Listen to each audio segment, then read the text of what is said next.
এই ছোবড়াগুলোকে আমরা এরকম গোল গোল করে যতটা পারবো ছাড়িয়ে নেব, নিয়ে এইবার আমরা কি করব, দেশলাই দিয়ে ধরাবো।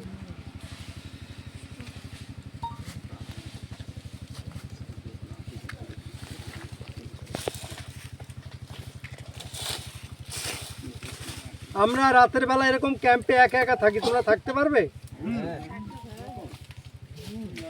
আমরা পূর্ণিমার চাঁদ আসলে উঠলে না, আমি একটা বাক্স নিয়ে ওই ফাঁকা মাঠে যেয়ে বসে থাকি।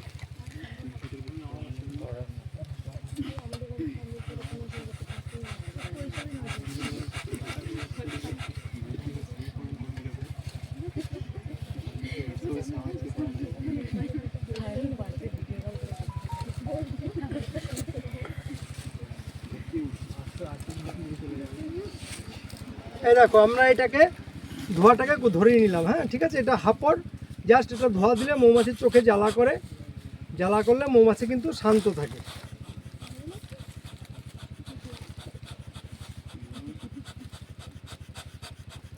এইটা একবার ধরালে মিনিমাম আধা ঘন্টা 1.5 ঘন্টা চলে। ছেঁড়া বস্তা দেওয়া যেতে পারে, ঘুটে দেওয়া যেতে পারে, গরুর গোবর বা মুঠে, এরকম কিছু অনেক কিছুই দেওয়া যেতে পারে। এবার দেখো, এই যে মুখটা আছে, মুখটাকে লাগিয়ে দিতে হবে হালকা করে, গিয়ে ধোয়া বেরোচ্ছে। এবার দেখো, আমরা বাক্স প্রদক্ষিণ মানে